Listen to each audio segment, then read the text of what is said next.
podcast from CBS Sports. High drive, center field, off the wall, grand slam. This is magnificent. Got a fantasy question? Email fantasybaseball@cbsi.com.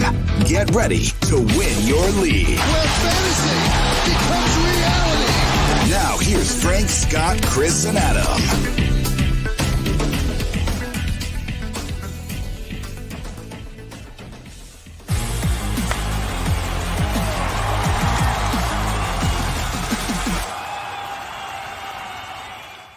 What's going on, everybody, and welcome in to Fantasy Baseball today. Happy Monday. Frank Stanfield joined by Scott White and Chris Towers.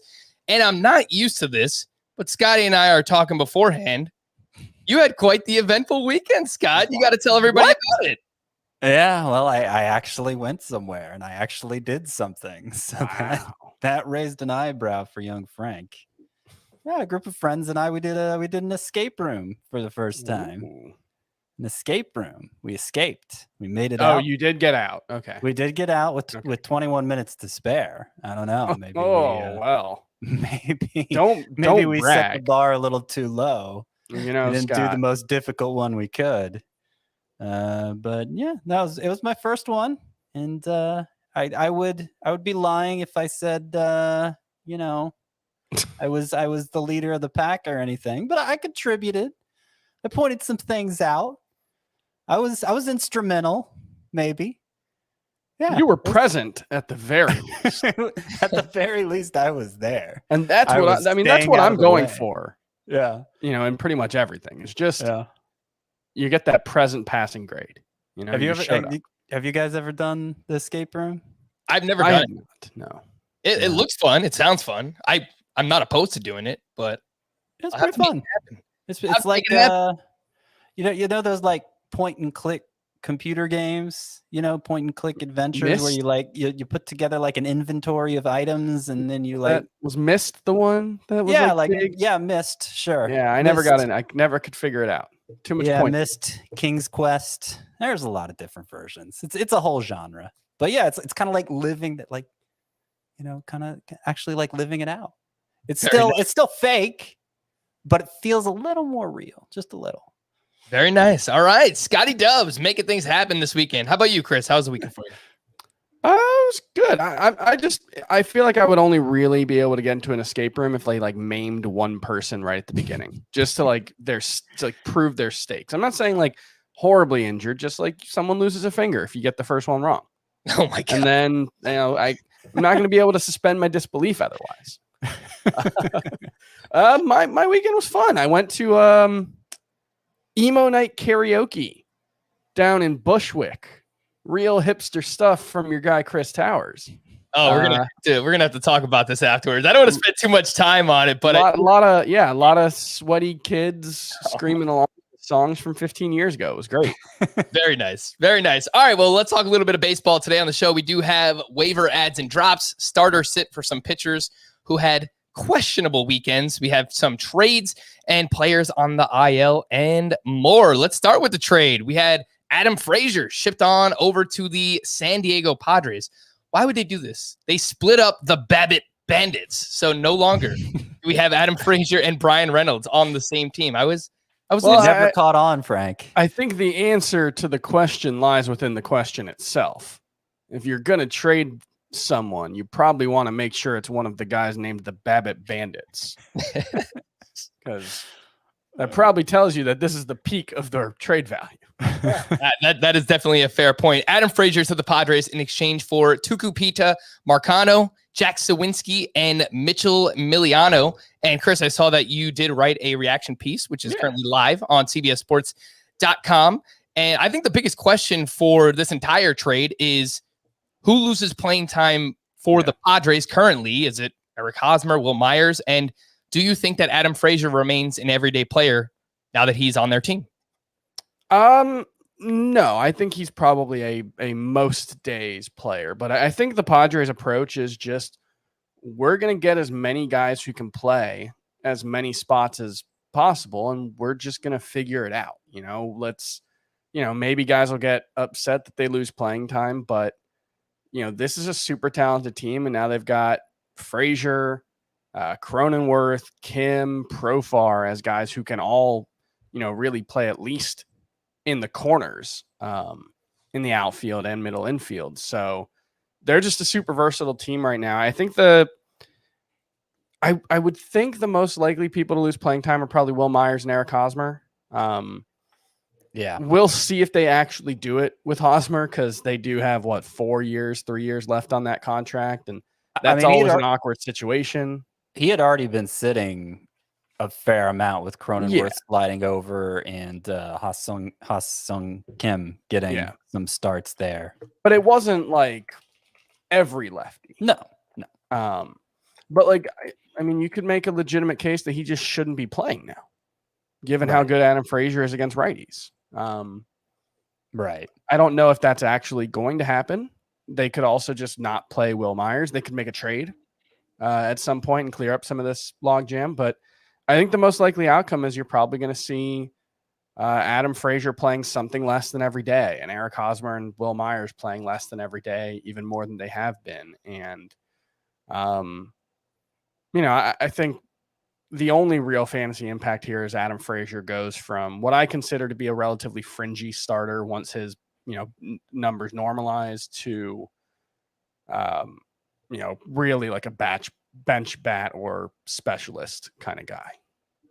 Sticking with the Padres and talking about Hosmer and Will Myers, it seems like their 2020 shortened seasons were definitely outlier performances for both of them, because they've really taken a step back this year. So I do think it makes sense that one or both of Hosmer and Will Myers will lose playing time moving forward. I pointed out on Twitter, maybe Tommy Pham sits here or there against a tough righty, just to keep him healthy and keep him fresh, because obviously he's dealt with a lot over the past couple of years. It's not really anything talent related, because he's really good, but I wouldn't be surprised if maybe he sits out a game here or there.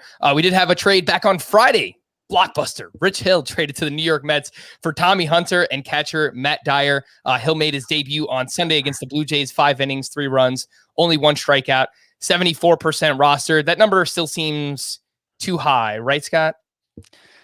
And the fact that the Rays, who have a starting pitcher shortage and are more in it, I would say, than the Mets, even though the Mets lead their division, I would say the Rays have a better chance of winning the World Series than the Mets. The fact that they traded a win now piece to the Mets, I think it gives you a pretty good indication of what they think about Rich Hill. And it's been a long time since Rich Hill had a good start. June 5th, I would say, was his last good start. You could argue June 23rd, but he had 5 walks in that start, so was it really good?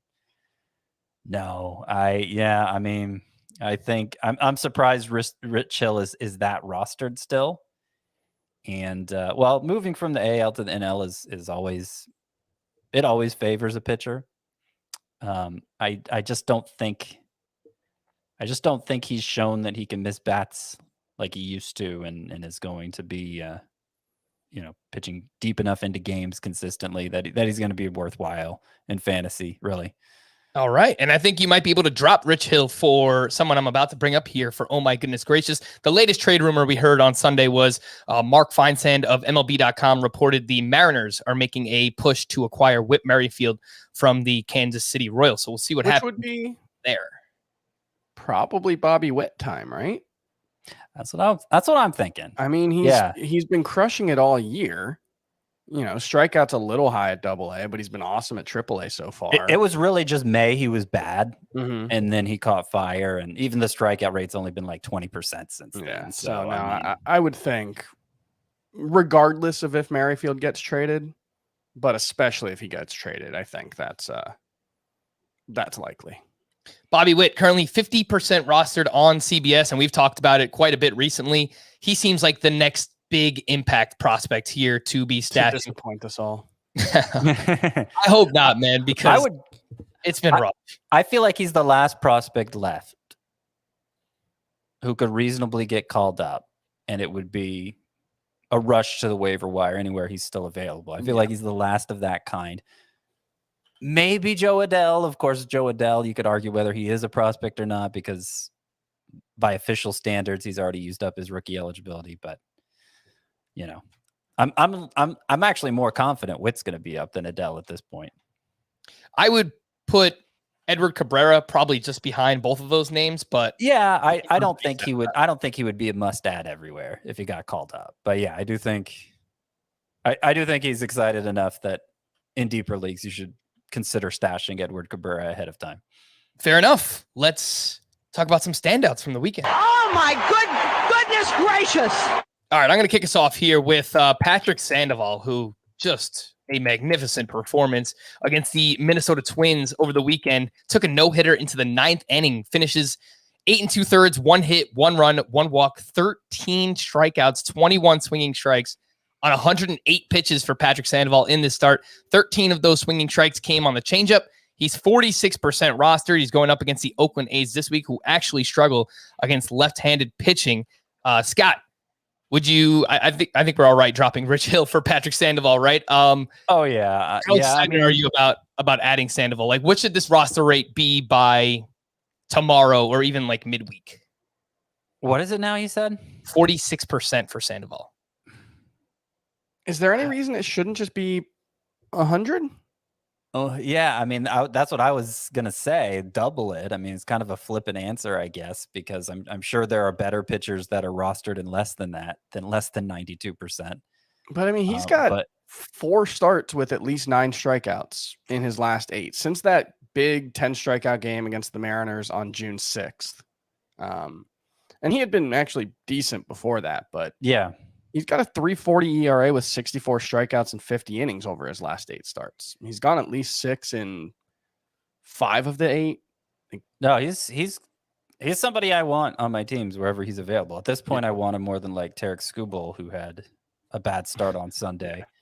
Now I know this start, and he had that amazing 30-something swinging strike effort earlier this season, but still. 16.3% swinging strike rate on the season for Patrick Sandoval. That would be tied with Clayton Kershaw for second in the majors if he had the innings to qualify, which, by the way, it's kind of amazing that Clayton Kershaw is tied for second in the majors, because that hasn't been his MO in recent years. Scherzer, for what it's worth, is first among qualifiers. I'm sure if DeGrom might not qualify anymore. Yeah, Patrick Sandoval, everything that we look for in a starting pitcher, 16% swinging strike rate, 53% ground ball rate. He's got a 3.52 ERA on the season overall, 3.47 xFIP, 3.65 Sierra. Everything lines up with Patrick Sandoval has been really, really good this season. So you should be buying in, and he is the must-add starting pitcher from the weekend, right? Even more so than names that we'll talk about later on, but Jamison Tyone has a quality start in 3 of his last 4. Domingo Germán took a no-hitter into the 8th inning on Sunday. Tyler McGill, 6 shutout against the Blue Jays. Tuki Toussaint on Sunday, 7 innings, 1 run, 10 strikeouts. Sandoval is even ahead of those names, right? Yeah. I mean, he's got a 65.4% contact rate allowed. That's really, really good. It's not just, he's not just getting a bunch of called strikes or, like he's legitimately just been really, really hard to hit so far. So yeah, I think he should be rostered. There shouldn't be a league where he's available Well,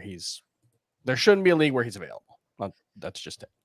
Scott, you're making a real confused face right now. A trade just went through in the Scott White Dynasty League that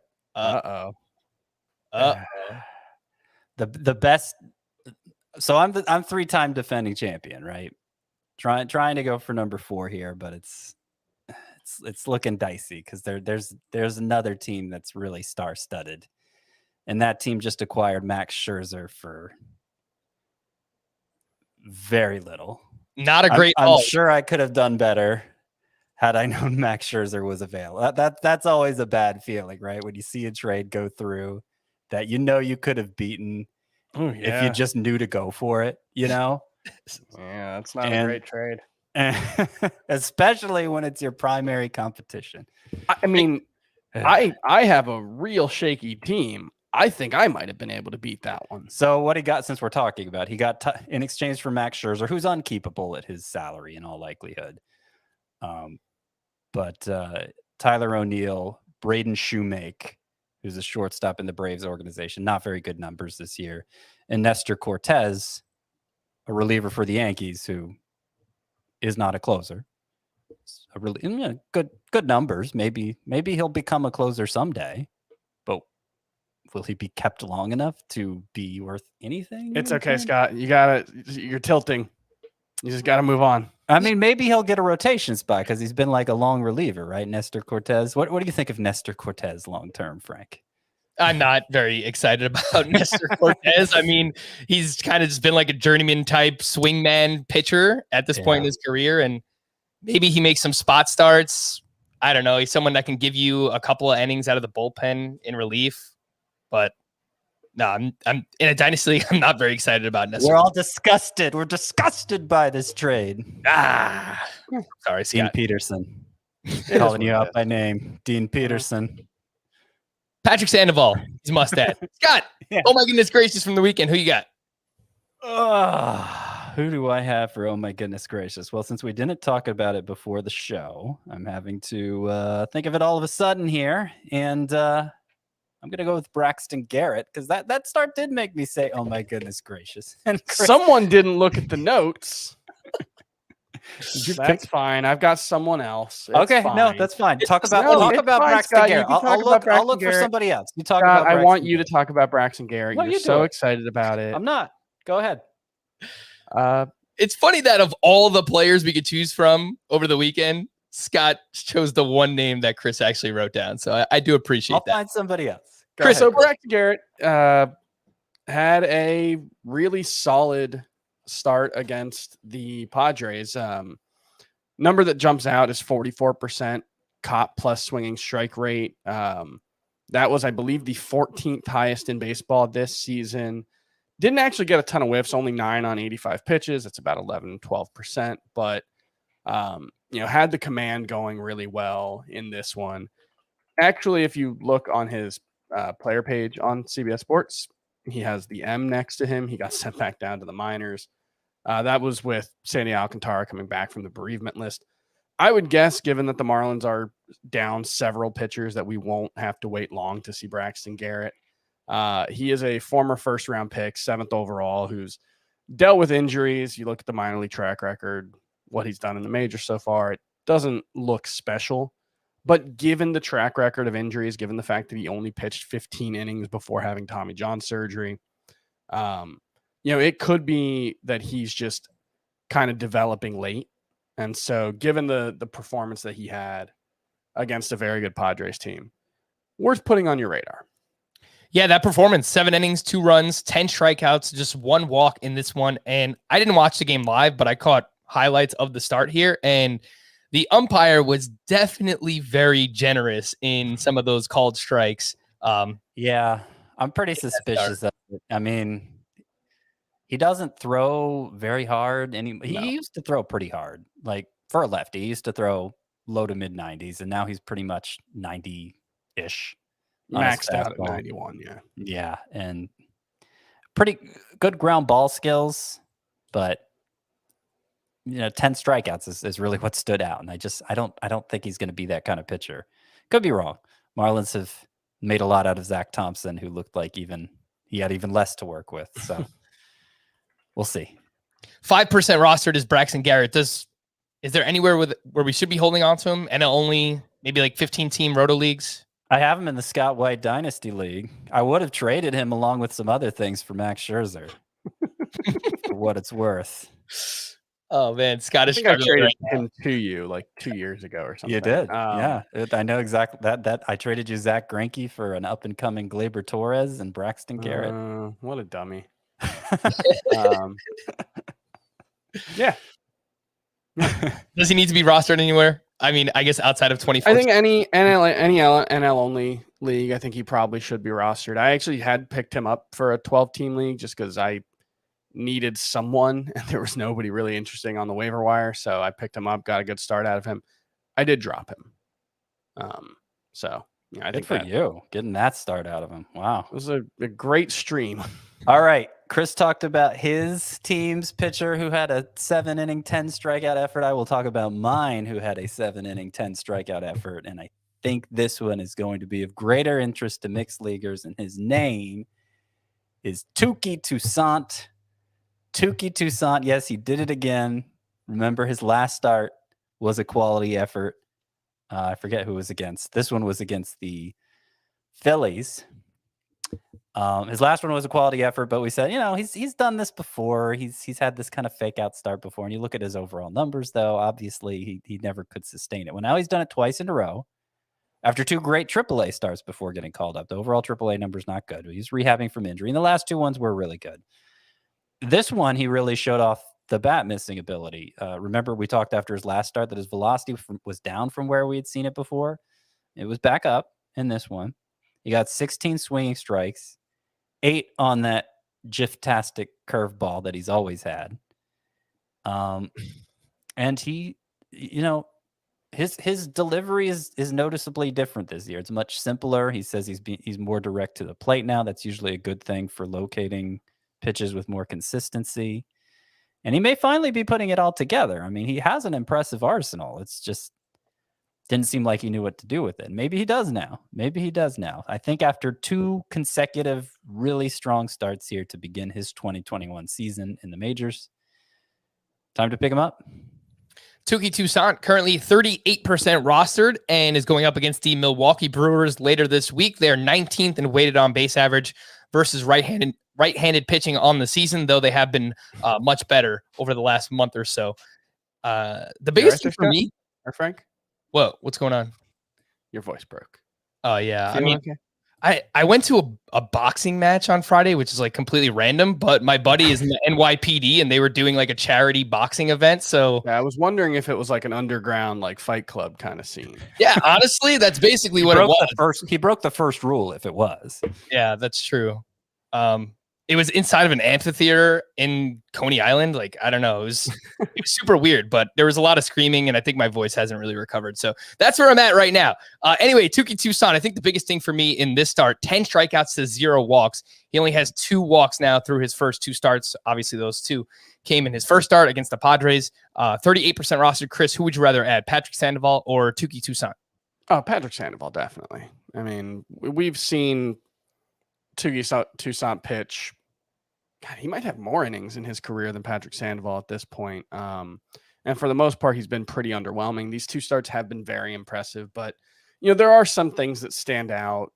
Most notably his fastball velocity towards the end of the start, especially it's not that it was low. There were just it was really inconsistent. One pitch was 91, one pitch was 94. And so, I think there have kind of always been questions about whether he'd be able to stick as a starter.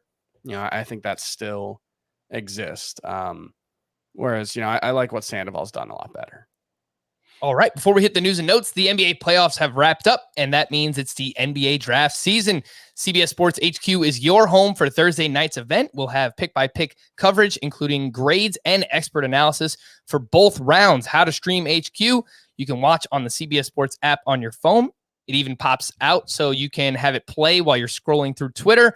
You can also watch using the CBS Sports app on your connected TV, and you can watch on your computer via our NBA Draft Tracker, which will be easily available on the CBSSports.com homepage. And it's all free and featuring our good friends Gary Parrish, Matt Norlander, Avery Johnson, Bill Ryder, and Rip Hamilton.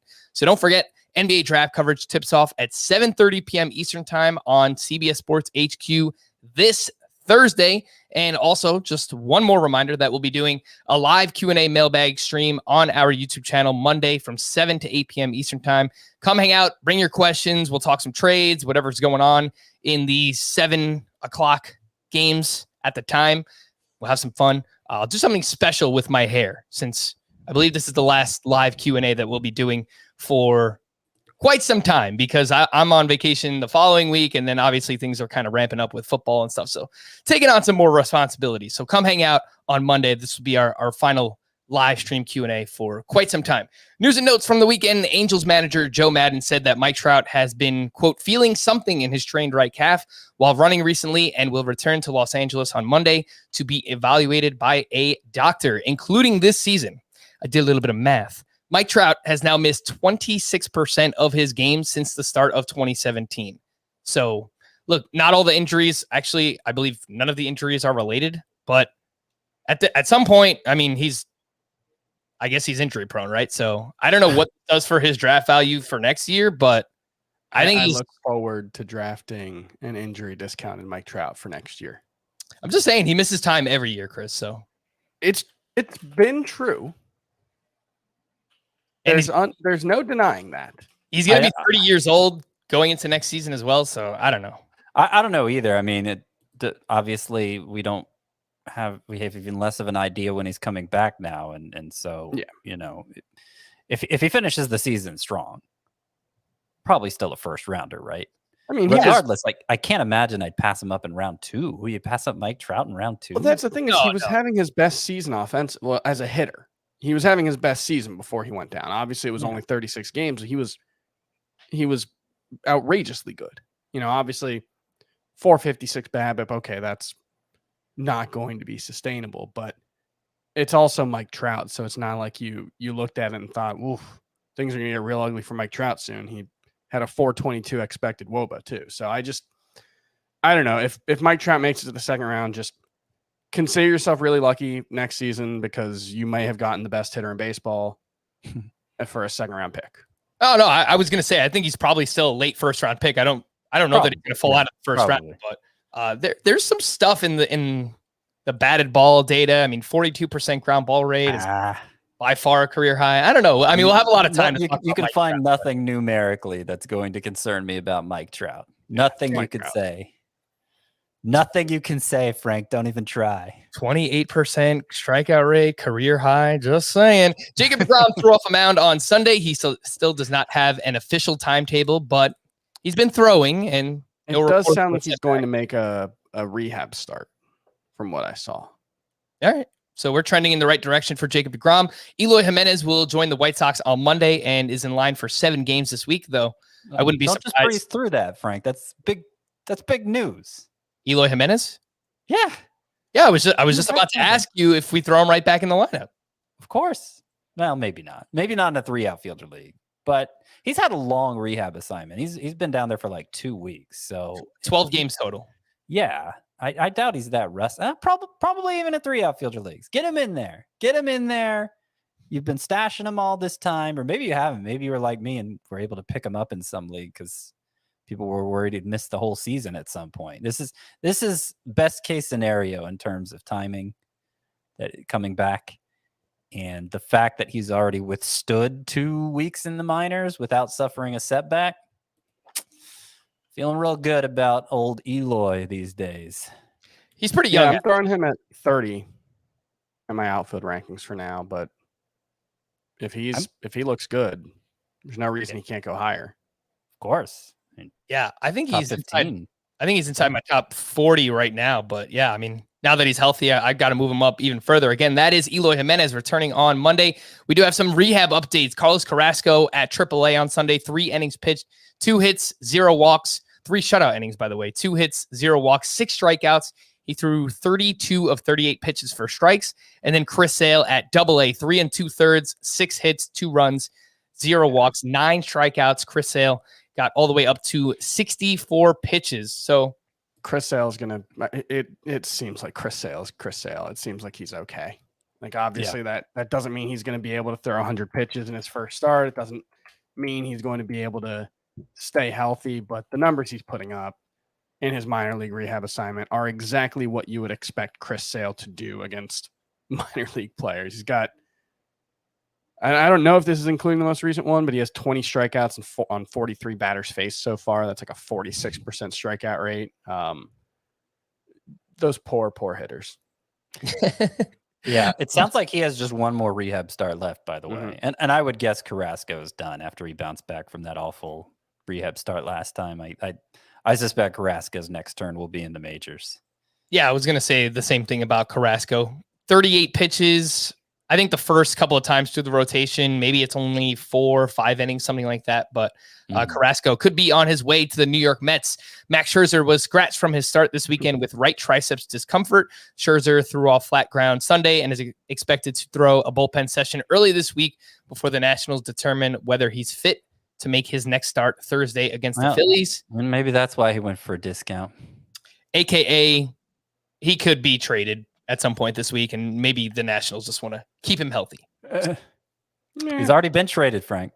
That is true. Joe Ross will return on Monday, which means he'll have 2 starts against the Phillies and the Cubs. This is kind of suspicious to me because just last week we had a report that he did not feel well after throwing. So this seems kind of soon, but interest level in adding Joe Ross for these 2 starts. He was pitching really well before the injury. I mean, he had like an 8 to 10 start run. I'm not sure exactly what the numbers were, but he was pitching really, really well. Over a strikeout per inning. I want to say he had his best start right before injury. Yeah. I remember the velocity had been up for Joe Ross, which was especially good for him. Scott, would you rank Ross behind both Patrick Sandoval and Tuki Toussaint? Definitely Sandoval. Definitely behind Sandoval. I think he's right there with Toussaint. Yeah. I mean, I don't have a lot of trust in Joe Ross, but I have a little more in Toussaint. And Toussaint clearly has more upside. So it kind of depends what you're going for. I mean, if Joe Ross gets crushed twice this week, we might not see him on fantasy rosters again this year, you know? Sure. Yep. And he's got to make it through these starts healthy too. Again, I'm just very skeptical of the entire thing. Steven Strasburg experienced neck discomfort again in his most recent bullpen. He'll visit a specialist on Monday. We finally had some confirmation on Freddie Peralta's workload. He went just 4 innings on Friday, and then manager Craig Counsell said the Brewers will continue to deploy tandem pairings to pitch games for the rest of the season in order to keep starting pitchers fresh. Notice they didn't just say this about Freddie Peralta. They kind of said it about just their starting pitchers. I don't know that they're actually going to do this with Woodruff, who kind of just seems like a workhorse. I guess it's not Woodruff, yeah. But, I mean, maybe with Corbin Burns, he had a 6-inning start over the weekend, too. So just keep that in mind. Alex Bregman will report to AAA Sugarland to begin his rehab assignment on Monday. Jack Flaherty will begin his rehab assignment Tuesday at AAA Memphis. Clayton Kershaw threw a bullpen session Saturday and will pitch in a simulated game on Tuesday. Corey Seager has been swinging and moving around. Nice. I move around. Manager Dave Roberts said Sunday that Seager will most likely require a rehab assignment before being reinstated.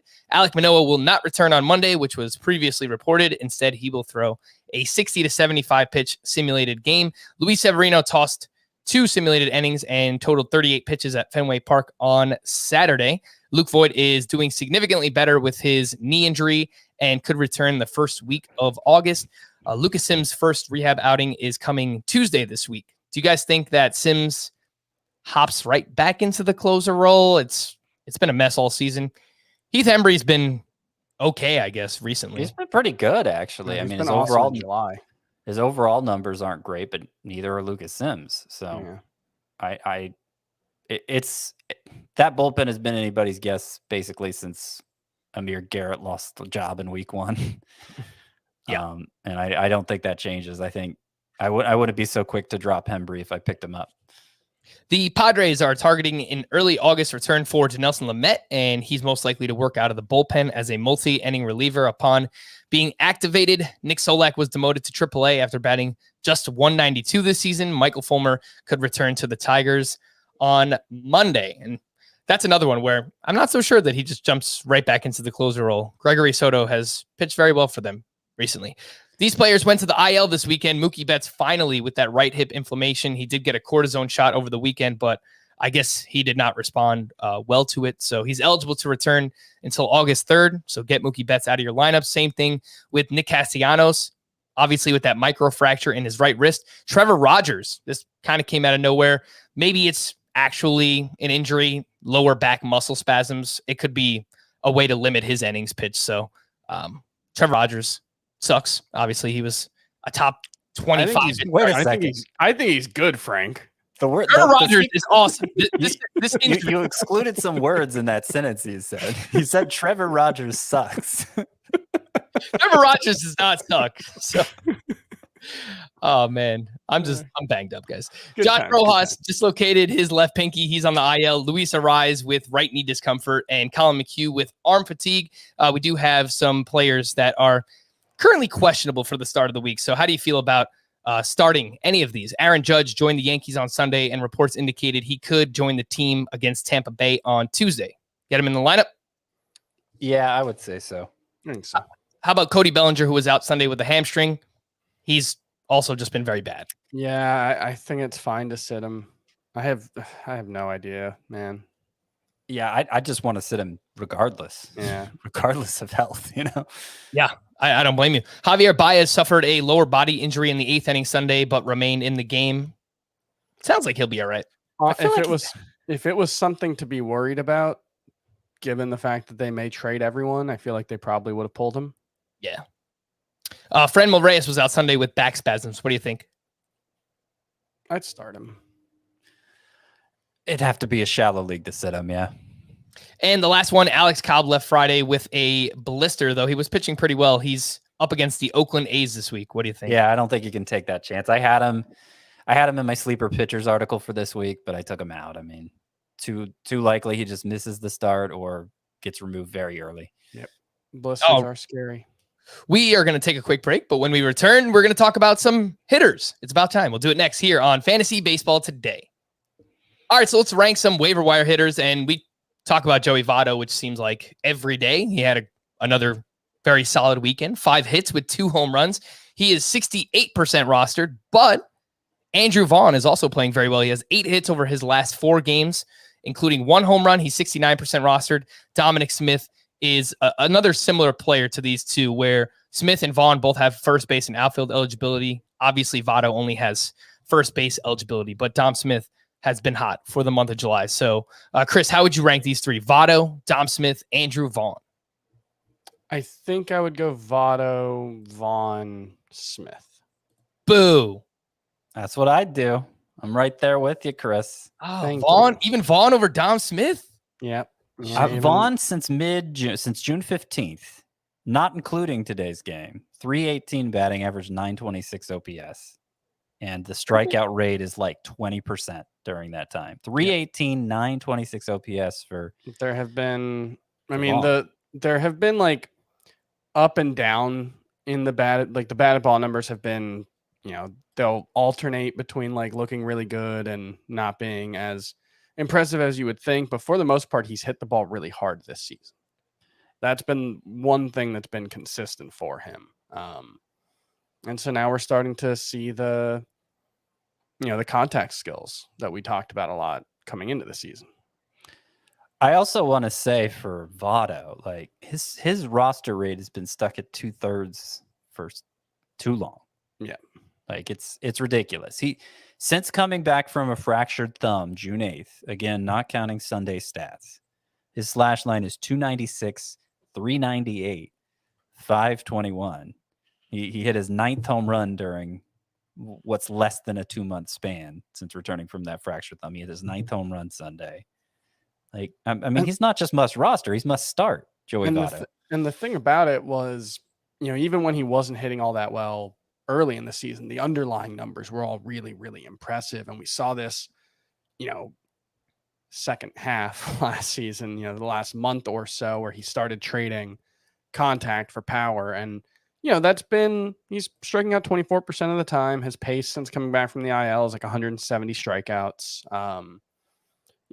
He's not the guy he once was, but he's crushing the ball. He's 92nd percentile in average exit velocity, 91st in max exit velo, 87th in hard hit rate.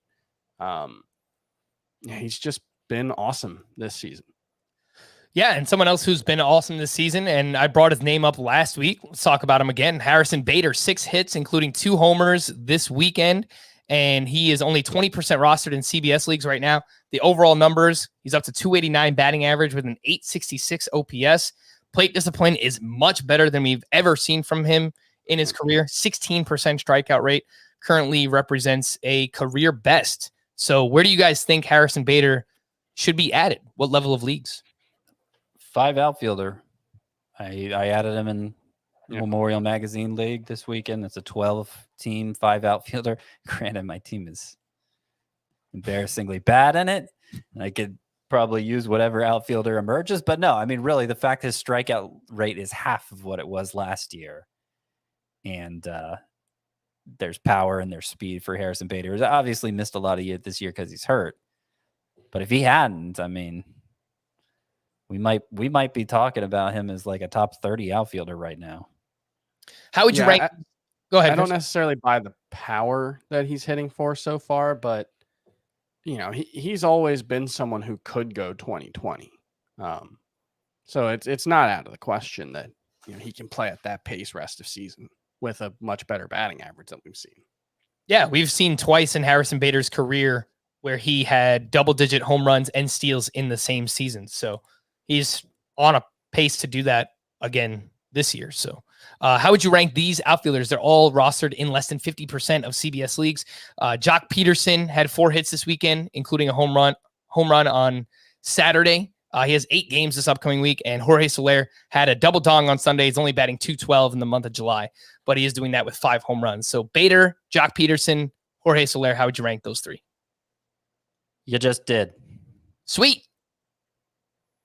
You cool with it, Chris? Yeah.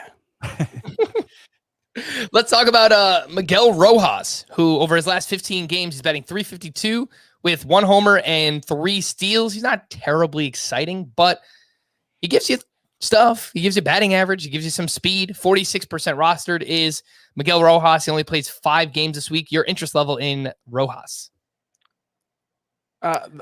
There's a chance he gets traded.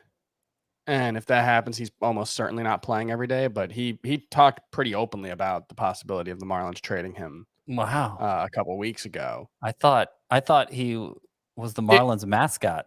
It was like a whatever's best for the team. If they think trading me is for the best, that's fine. I hope I can come back, I think is what he said. So I don't think it would be no hard feelings. I mean, I don't think he's very good no matter where he goes.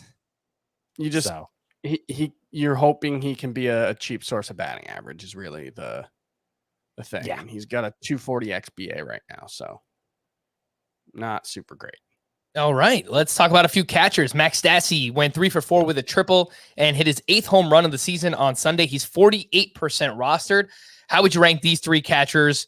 Mitch Garver, Eric Haas, Max Stassi. They are all rostered in 50% or less of CBS leagues. I think I'm going Garver number 1. He had that 2-homer game when he first came back and then immediately went on paternity leave, which I was thrilled that he went on paternity leave for reasons I went into on Friday's show. I think I'd still go him number 1. Just he was so good like the last month leading into getting hurt. And, I think he has the most upside clearly of this group. Mm-hmm. Max Stassi number 2 and Eric Haas 3. Okay, I agree with that. Let's talk about these in 2 catcher leagues. Dalton Varshall, all of a sudden, don't look now, 9 hits over his last 5 games, including 3 home runs. He's 25% rostered, and he actually led off on Sunday for the Arizona Diamondbacks. Alejandro Kirk returned over the weekend. He had 2 hits on Sunday. We know that if things are going well for him, he can provide some batting average from the catcher position. All of these names are rostered in 25% or less of CBS leagues. So maybe some 2 catcher leagues, but between Varshall, Kirk, Luis Torrens, and Cal Raleigh, who are both on the Seattle Mariners, the Mariners have seemingly 3 catchers that are going to find ways to get in the lineup between those 2 and Tom Murphy. How would you rank that group? Varshall, Kirk, Torrens, and Raleigh. I think I want to take a flyer on Dalton Varshall right now. He's showing signs of coming around. He has seeing what he did on Sunday. He only got 1 hit on Sunday, but 4 straight 2-hit games before that, including a couple home runs. And clearly he's getting 3 home runs. So 4 straight 2-hit games, 3 straight with a home run leading into Sunday. And clearly getting consistent playing time now. Stephen Vogt being out of the picture. I think I'll take a chance on the upside there with Varshall. Yeah, he is playing almost exclusively catcher right now. I do wonder if maybe Rojas' injury might get him a look in the outfield. He started at center field on Sunday. There you go. So that alone, I mean, if he's playing 7 out of every 10 games, that probably gives him an edge in playing time against most catchers, and the fact that he's got some pop and some speed. I think he's definitely the one worth taking a flyer on. I do want to mention, though, Luis Torrens, who, as you mentioned, Frank, has a lot of competition behind the plate for the Mariners. since coming back from the minors, because he struggled early on, got sent to the minors, in 28 games, 10 home runs. In 28 games since coming back from the minors. I'm not really sure where that came from. He had one year in the minors where he hit for power, but otherwise he didn't. So I don't know. I have a hard it's a stat that's been a head scratcher for me since he came up. But certainly like 2 catcher leagues, if Torrence is out there, you need to make a play for him, because why not? I do want to throw out, let's not overlook Alejandro Kirk, who has a very, very good minor league track record, and is only 22 years old. He had a 923 OPS at AAA this season when he played there, 829 so far in the majors. This is a guy who makes a ton of contact. And if the playing time's there, I think he's a useful fantasy catcher as well. Yeah, I think all these guys are pretty interesting, and specifically with Kirk, I mean, it's cheap exposure to one of the most exciting lineups in all of baseball. So yeah, I'm definitely interested. If again, these are names that could be available in 2 catcher leagues, or if you play in a deeper 1 catcher league, some interesting names there in Varshall, Kirk, Torrence, and Cal Raleigh. Before we get back to some pitching, just want to remind everyone that it's the final week. We are finalists for the sports category of the People's Choice Podcast Awards. We appreciate all that you do for us, and we hope that you enjoy our show enough to nominate us to advance to the final round. To nominate Fantasy Baseball today, go to podcastawards.com/app/signup, and then toggle down the sports category. We've included the link at the top of the episode description as well. The Drop-O-Meter, let's fire it up, and let's get in some questions this weekend. I think it's time to talk about it. Zach Gallen at the Cubs, 4 innings, 6 hits, 3 walks, 7 earned runs. The ERA up to 4.80. The WHIP is at 1.40, and he's pitching through the UCL damage. Remember that he has the elbow injury. He's still 86% rostered. Zach Gallen, where is he on the Drop-O-Meter? I can't imagine dropping him, really. I'm concerned. I don't think I really want to start him right now. I know his previous start was pretty good results wise, but I'm not sure I was fully back on board even after that one. So I'll Drop-O-Meter. I'll say 2. I don't think it's quite a 0, because in a 10-team league, I could see doing it. The tough thing is that you would feel better about dropping him if his velocity had been significantly impacted, because that would be a sign that, hey, there might be something, that's actually wrong besides the fact that he's pitching through UCL damage. But that it was like really affecting him physically. And maybe it's just the case that he's trying to overthrow as a result of not quite having all the arm strength there, and it's making him pitch poorly. I'm in a league where I probably should drop him. Him and Chris Paddock have just been dead weights on my roster for a long time, and I haven't done it yet, but I probably should. So you guys wouldn't drop him for Patrick Sandoval, because it's that's close. Because I guess if it came down to it, I probably would. I just imagine I have somebody I could drop easier for Sandoval. Yeah. All right. Well, let's do the same thing for Tarek Skubal, who was at the, I was about to say Chiefs. Every time I see KC, man, that's like a mental block. Tarek Skubal at the Royals this weekend, 5 innings, 5 runs, 0 walks. That's good news. 4 strikeouts in that one. His velocity was actually up, which, okay, 1.7 miles per hour on his fastball. It was up 1.1 miles per hour on his slider. Tarek Skubal is still 79% rostered. Where is he on the Drop-O-Meter? 5. Take him or leave him at this point. He still seems like a work in progress. He's made progress this year, but I would prefer not to. Yeah. I think I'd be more on the 4 side of 5. Just because how good he was the 10 starts before that, 323 before the last 4, before the month of July, where he's given up 14 earned runs in 4 starts. He had a 3.23 ERA, 76 strikeouts, and 55 2/3 innings over a 10-start stretch. And that coincided with him, I believe, using his sinker more and swapping out the splitter for a changeup. And it really seemed to have made a big impact for him. And even this month, he's got 19 strikeouts, only 2 walks. So, again, my preference would be to not drop him, but I understand if you have to. Next up, we have Patrick Corbin, who I bring up a lot on the drop-o-meter, but he's still 79% rostered. And this weekend, 5 1/3, 5 hits, 5 runs.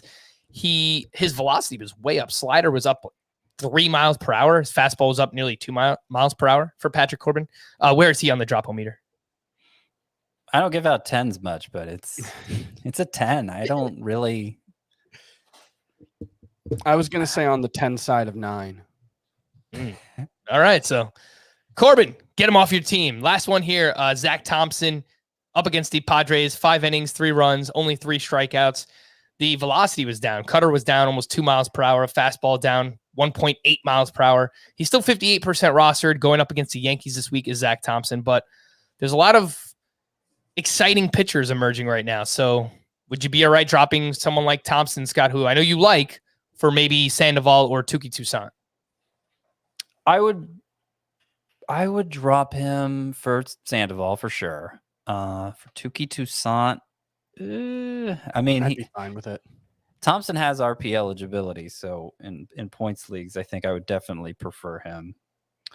I'm on the drop-o-meter. I'm going to give Thompson I'm going to recalibrate. I'm going to join Chris in giving Scooble a 4, so that I could give Thompson a 5, because I don't want to quite go 6 on Thompson, but You're on the, if it was between dropping Scooble and Thompson, I would drop Thompson. You're on the 5 side of 5 with Thompson.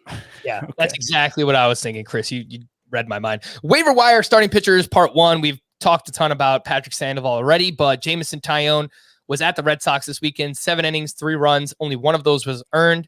He had 4 strikeouts, 15 swinging strikes on 100 pitches for Jameson Taillon. He has a quality start in 3 of his last 4. Domingo Germán took a no-hitter into the 8th inning on Sunday, 7+, 1 hit, 1 run, 10 strikeouts to just 1 walk. Tyler McGill up against the Blue Jays on Friday, 6 shutout with 5 strikeouts to just 1 walk. And we spoke about Tuki Toussaint as well. So how would you guys rank this group? Sandoval, Taillon, Germán, McGill, Toussaint.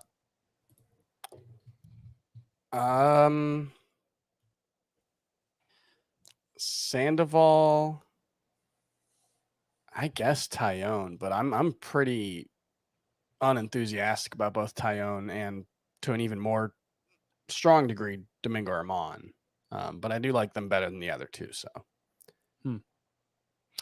I feel like Toussaint's not Toussaint. I feel like Taillon's coming around. Two very French sounding T names.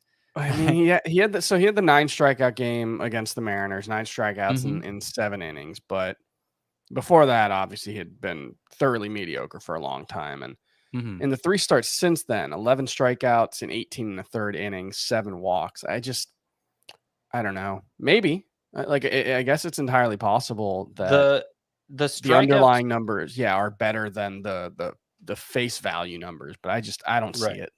He had a lot of what day did he start, Taillon? He had a lot of swinging strikes for not having many strikeouts. 15 swinging strikes, in this latest effort, even though 10 in the previous start, 7 in the previous start. Yeah, I know. I mean, game was only 10. He was a guy, and he was a pretty good pitcher with the Pirates, even though he wasn't much of a strikeout pitcher. He's somebody who could get away with that. And I don't know. Maybe I'm just being too results oriented, but I've believed in Taillon all year, and now he's getting the results. And so I kind of want to stick with him. So Sandoval, Taillon, I'll go Toussaint over Germán. I'm not really sure what's been going on with Germán lately, but he hadn't thrown more than 5 innings. He hadn't even finished 5 innings in an outing since June 6th. 8 appearances, less than 5 innings for Germán, though 3 of them were in relief for what it's worth. But this was a really good start, obviously, in every measure. But I'll go him 4th after Toussaint, and then I'll go McGill last. Miguel's looked pretty good, but the swinging strike rate is meh. The ground ball rate is okay. I'm not sure about Miguel yet. Also, I'm sure Frank doesn't agree.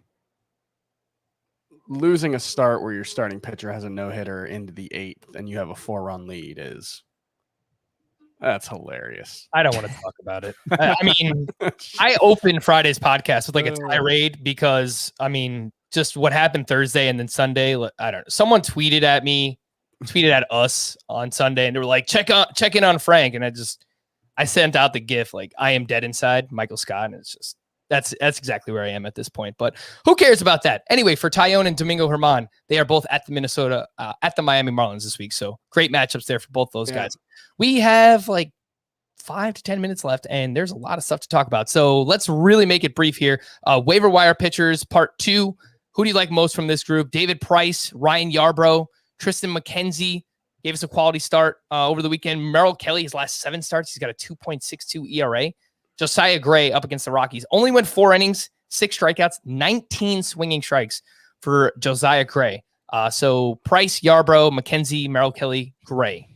Who's your 1 or 2 favorites? If I can only pick up 2, definitely picking up Price, who's going to stay in the rotation. It sounds like it's stretched out even more. And McKenzie, I mean, 2 of the starts have been awesome. One's been terrible since he got called back up, but the walks have been low throughout. I just dropped him in a league before this start, but I would pick him up over Gray just because I don't think Josiah Gray is going to stick around for long, but definitely some interesting stuff from Josiah Gray. Mm-hmm. If you do need streamers this week in deeper-ish leagues, deeper than a points league, Marco Gonzalez is going up against Texas, and Ross Stripling is going up against the Kansas City Royals. These are very deep waiver wire starting pitchers. Anyone that stands out here, Chris Bubich, 6 innings, 1 run, 4 strikeouts. Daniel Lynch was recalled on Sunday against the White Sox, 8 shutout with only 4 strikeouts. His spin rates were down like over 300 RPM, which I don't know. I don't really understand the start. And then Kyle Freeland at the Dodgers this weekend, 7 innings, 1 run, 6 strikeouts. He's got a 2.06 ERA over his last 6 starts. So very deep leagues. Bubich, Lynch, Freeland. Anything?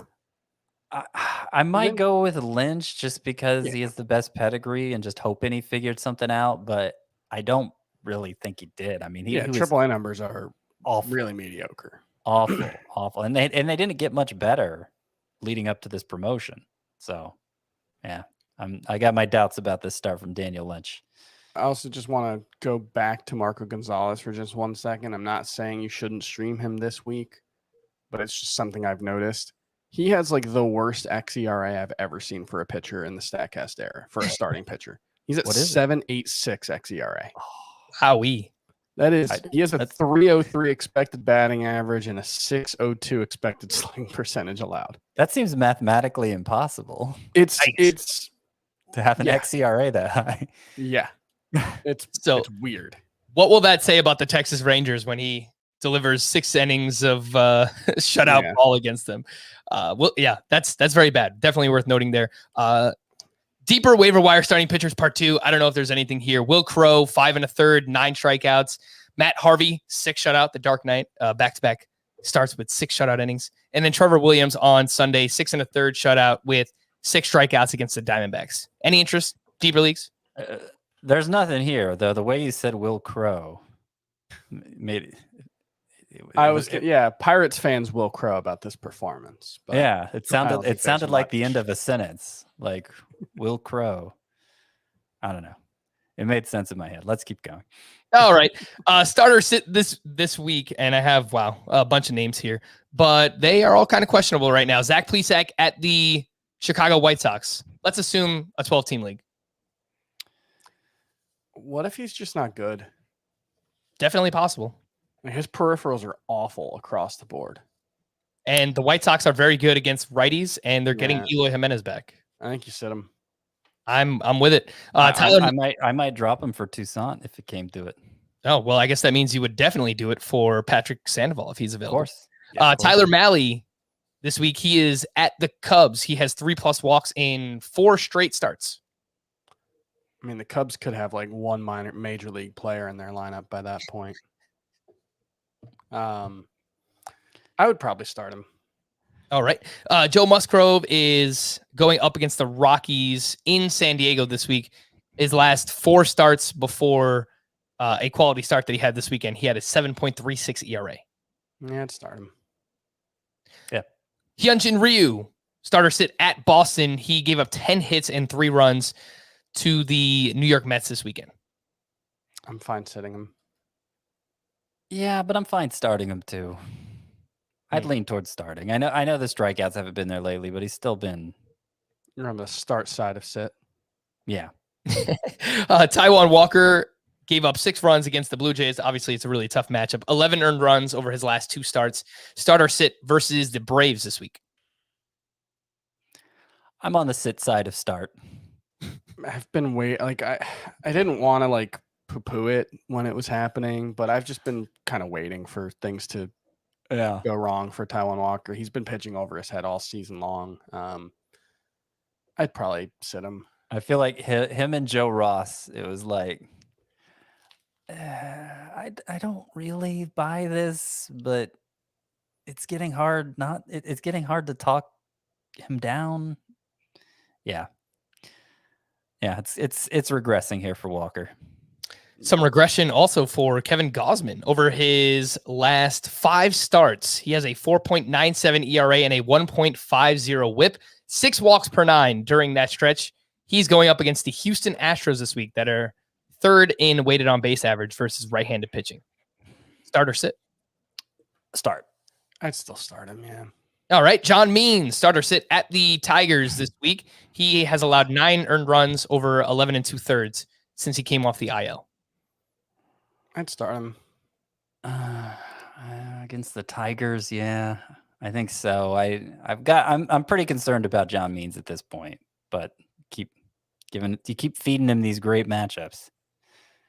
Detroit Tigers 10th in weighted on base average over the last 30 days. Just saying. Yeah. Scott ain't buying it. Sonny Gray got destroyed on Sunday. 3 1/3 innings pitched, 8 hits, 8 runs. Curveball spin rate was down 432 RPM in this one. Starter sit at the Mets. Sonny Gray. I'd still start him. Yeah, but that matchup, yeah. Framber Valdez had 6 no-hit innings against the Texas Rangers, but it did come with 6 walks. He now has 5 or more walks in 3 of his last 5 starts. Framber Valdez. Starter sit at the Giants this week. I'd start, and I'll point out that his opponent in this start in which he walked 6 was Kyle Gibson, who walked 8. Yeah. So there's a Twitter account that's gives out scorecards for umpires every game based on how close they were on balls and strikes. And I meant to look it up, but I just wondered if the umpire had a bad game that day. Yeah, but it's still, 11% strike walk rate for the season now. It's not quite where it was pre-2020, but 2020 is increasingly looking like the outlier. Yeah. Framber Valdez had 2 walks or less in 8 of 10 starts last season. So that was huge for his ability to go deeper into starts. So it's definitely concerning, the walks there for Valdez. Last one here, Yu Darvish, which seems obvious, but 4 starts in July, 7.32 ERA. Starter sit versus the Rockies this week. Start. He's had 3 bad walk starts, Framber Valdez, and the rest have been fine. And let's not forget, the first 6 starts he made this year, we were loving him. We were like, I got a new ace. I have him ranked inside my top 30 starting pitchers, so I've probably been the most vocal about Framber Valdez. Right. I'm not saying there's no reason for concern with the walks, but I'm definitely still leaning toward Framber Valdez is really good. It's just true that last year looks like the outlier with his walk rate. That doesn't necessarily mean it is true. It just appears to be true on July 26th. Definitely. Yeah. And we should talk about it, which we just did. Did want to point out Frankie Montas and Yusei Kikuchi both had fantastic starts over the weekend. Quality starts, 6 innings, 3 runs, 10 strikeouts for Frankie Montas. He's got a 2.89 ERA over his last 3 starts. Splitter usage is way up as well. And then Yusei Kikuchi changed his pitch mix completely. Yeah, he had a career high changeup usage, right? In this one? So coming into that start, 38% cutter usage, 10% changeup usage for the season. And in this one, 31% changeup, 7% cutter. So he basically swapped the cutter and changeup usage, and he was fantastic. They were both great, Montas and Kikuchi. So 9 strikeouts on the changeup. Yeah, in that outing. Montas threw his splitter more. Like, it's always been a good pitch for him, but he throw it like 15% of the time. He threw it like 50% of the time, at least according to StatCast. And obviously, he got a lot of whiffs with it. A few names that we're not going to be able to expound upon, but were very good. Nathan Eovaldi against the Yankees. Luis Castillo's last 10 starts. He's got a 1.71 ERA.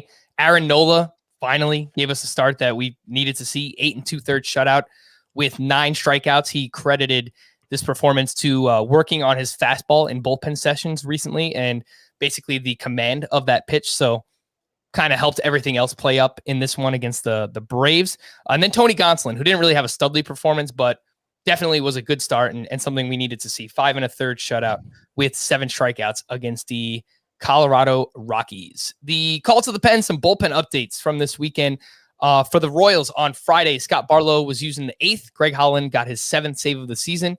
And then on Saturday, Greg Holland was Greg Holland. And he gave up a 2-run homer. In the 9th, he was relieved by Wade Davis, who recorded the final out for his 2nd save of the season. For the Twins on Friday, Taylor Rogers got his 9th save. Hansel Robles has been pretty bad recently. For the Rockies on Friday, Daniel Bard allowed a run, but took his 6th save. For the Mariners on Friday, Kendall Graveman, 10th save. For the Yankees, Aroldis Chapman gave up a hit and a walk. He struck out 2 and earned a save on Saturday. For the Orioles, Dylan Tate got his 2nd save of the season with Cole Sulser and Paul Fry unavailable. Heath Henry, we mentioned, has pitched much better recently. He got his 8th save on Saturday. Brad Hand recorded just 1 out on Sunday. He gave up 2 runs. He took his 4th blown save. For the Phillies, Ranger Suarez recorded just 1 out for his 4th save on Sunday. They keep talking about Craig Kimbrell as a possibility for the Phillies, so that would crush all of Ranger Suarez's value, though he has pitched pretty well for them. For Cleveland on Sunday, James Karinchak pitched in the 8th to face 2, 3, and 4 in the lineup. With Cleveland down 1 run at the time, they took the lead, and then Emmanuel Clase got his 12th save. And then the Dodgers, with Kenley Jansen unavailable, Joe Kelly got his 1st save of the season. And they're another team where they can go out and make a move for a reliever, apparently. That's what Buster Only said on the Sunday night broadcast. Anything you guys would like to add on these bullpens? Karinchak's been a little shaky since the sticky substance ban. Correlation does not equal causation, but he's got 11 walks, 16 strikeouts in 15 innings, 3.60 ERA. So it was just something I noticed the other day. Let's wrap up with to stream or not to stream for Monday. Kyle Muller at the Mets, Joe Ross at the Phillies, Mike Minor versus the White Sox, Michael Pineda versus the Tigers, and Matt Manning at the Twins. Going to go Kyle Muller at the Mets. Going to go Michael Pineda versus the Tigers. And if you need a third, I'll go Joe Ross at Philly.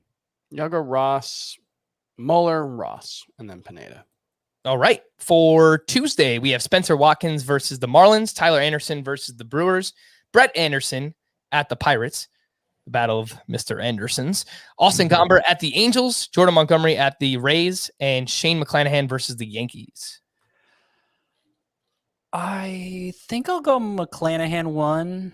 I'm never opposed to starting Jordan Montgomery. So I'm okay with him at Tampa Bay, and Austin Gomber at the Angels. I'm fine with that too. I feel okay about all of those. Yeah, I like all 3 of those guys. All right. For Scott and Chris, I'm Frank. Thank you all for listening and watching Fantasy Baseball today. We'll be back again tomorrow. Bye-bye.